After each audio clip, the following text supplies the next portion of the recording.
Game.Film here, back with another video. So I'm bringing back monthly movie recaps. I wouldn't say gave up, I just got sidetracked with other stuff. But I'm doing July 2023, 17 movies I watched. I'm gonna talk all-time favorites: Clueless, Commando, love those. Those are 5-star movies for me. Some Hong Kong cinemas in there, some action movies, some supernatural, some horror. But let's dive right in, guys. Alright, so let's talk some movies that I watched in July 2023. I watched an animated film, Elemental. 3 stars out of 5. If it's a 3-star movie, it's a recommendation for me. It passes the test, as you would say. You know, this wasn't bad. I teared up, not gonna lie, guys. So definitely pulled on my emotional strings there. Music was pretty shitty from what I remember. The world is pretty nice to look at. Yeah, it's a good love story between these two. You know, if you can pull on my emotional strings, man, gotta give it some credit there. Commando, y'all. This is a 5-star out of 5 masterpiece. You have iconic one-liners. Got Arnold just blowing stuff up, kicking ass. Bennett, absolutely solid, but I think Bill Duke as Cook, this Green Beret's gonna kick your ass. Dude, Sully, I like when he gets thrown off the mountain. Whoa, whoa, whoa. My sister and I wore this VHS tape out, man, so that's what an action movie's all about, man. A little bit of cheese, it can be cheese, campy, but it's like, man, the action's just so good. It's freaking incredible. So, Indiana Jones, Kingdom of the Crystal Skull. I gave this one 3 stars out of 5. Barely a recommendation. It's got car chases, sword fighting, army of giant ants. That was pretty wicked. It's got quicksand, romance, waterfalls, tombs, one-on-one waylay. He breaks out the whip. I had fun, man. Shia LaBeouf looks like a douchebag. This whole, like, leather jacket, I just did not like it. Ray Winstone is so wasted, bro. He is so annoying, and he's like, Jonesy. It's so stupid. Like, how do you fuck up wasting Ray Winstone? A little too much CGI, and there wasn't anything great to look at. Like previous Indiana Jones films, there's always great cinematography, I think. But this one just wasn't a good movie to look at. It's kind of made to make you feel stupid. They repeat a lot of exposition. Indiana Jones and the Temple of Doom. You know, I don't think I had ever seen this from beginning to end. I just like the way how this movie starts. There's like a plane crash, right? And then they jump out on a freaking emergency raft somehow.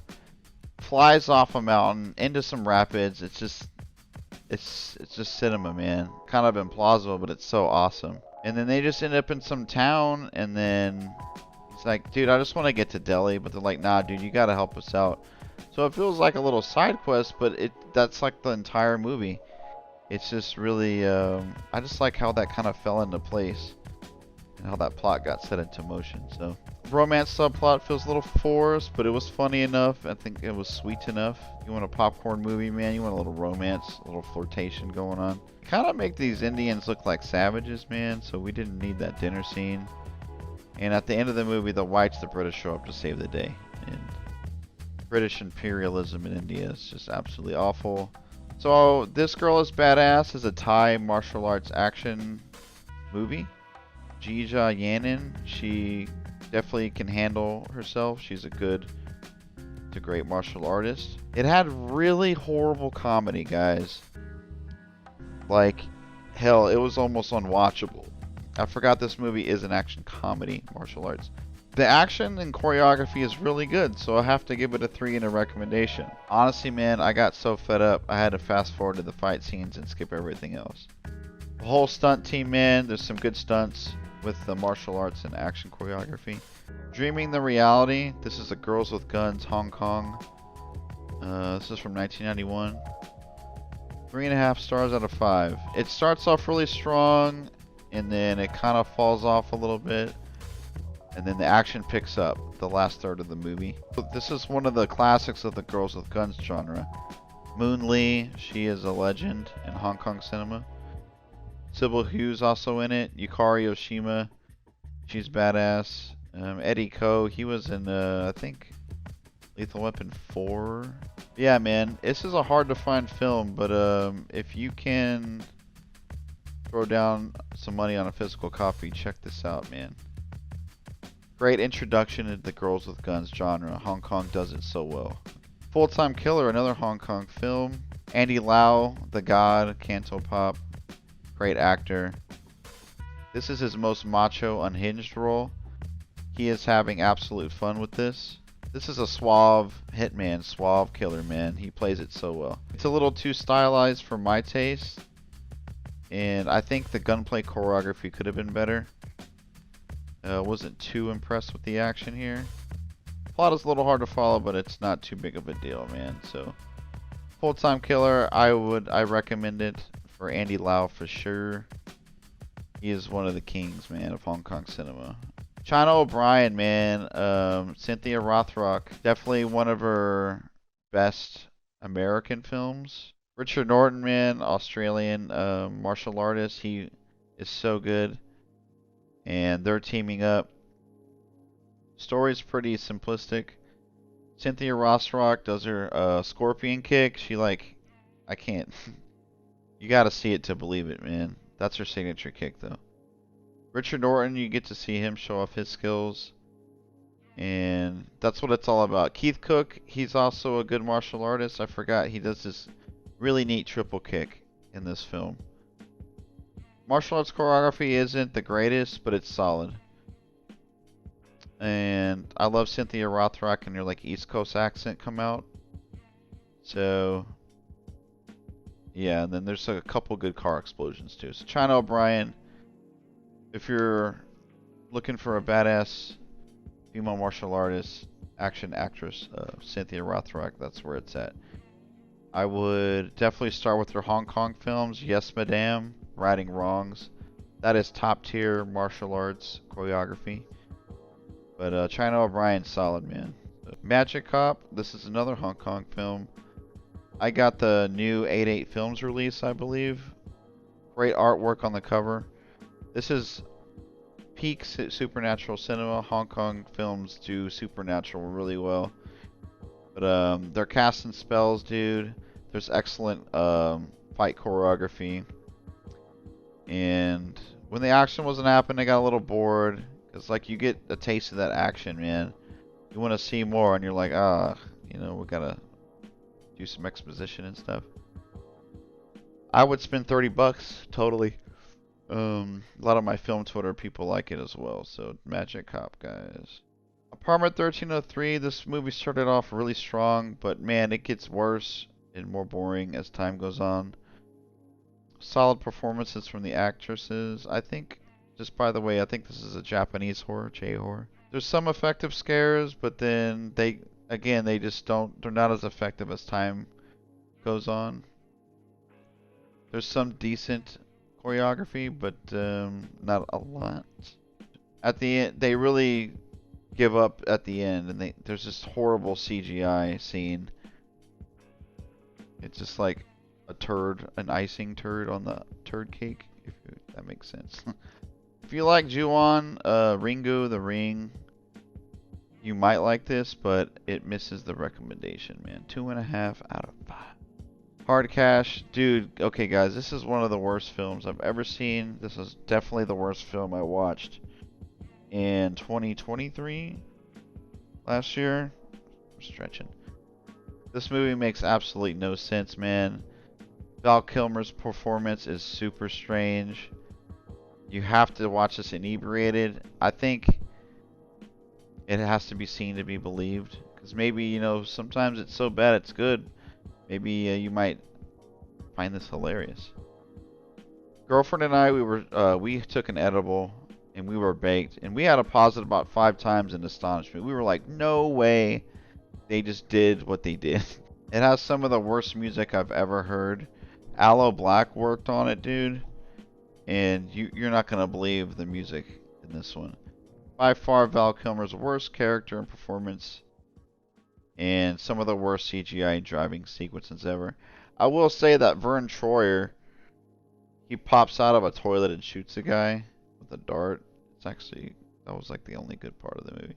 In the Line of Duty 3, this is more Girls with Guns, Hong Kong. Cynthia Khan, she is the absolute. Her and Moon Lee, man, they're up there as far as badass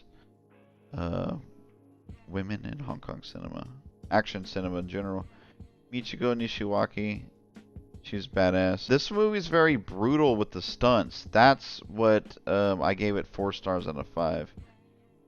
There's not as much martial arts as I had hoped. Movie starts off really good. There's some good cinematography as well. In the Line of Duty 1, 2, 3, 4, if you're looking to, I would highly recommend all 4 of those. I would buy that entire box set, guys. Just Google it. I forgot exactly who made it. Clueless, hey man, what can I say? I love this movie. I have 5 sisters and we all watched it together. We quote it all the time. My girlfriend and I quote it. We loved it. It's seriously one of the most quotable movies ever. Dan Hedaya that's the lawyer dad. Like, Cher, get in here. Just him yelling is hilarious. And it just makes me really happy, man. When Brittany Murphy says, "Oh shit, you guys got coke here?" When I was a kid, I just thought her schools were so poor they couldn't have Coca-Cola, but she really meant the drug cocaine. So, yeah. Butterfly and Sword. I think I overrated this. It's really like a 2.5 out of 5, 3 out of 5. But because it's so poorly made in a way, the plot in some scenes just feel slapped together. It makes no sense. It's really sloppy. But there are some insane stunts and action, what they pull off here. I had to pause. It's one of those where I was like, whoa, shit. Like, I was like yelling at the TV. But hey, man, Donnie Yen, Michelle Yeoh, you can't go wrong. Sloppy movie, but I was just blown away by the action. It's probably more of a 3, but I'll just leave that for now. Cherry Falls. This was really surprising. This has a twist. The mother of all twists at the end. It's really, I wouldn't say bizarre, but it's like, damn, I didn't see that coming. So they definitely get you at the end. But it's like, yeah, instead of the serial killer is going after virgins, I believe, and they all decide to like, man, we gotta like throw a huge sex party. People are like, they're not gonna kill us, this killer, you know. Brittany Murphy, love her, rest in peace. Michael Biehn plays the cop dad, I believe. Jay Moore is in it, comedian, actor there.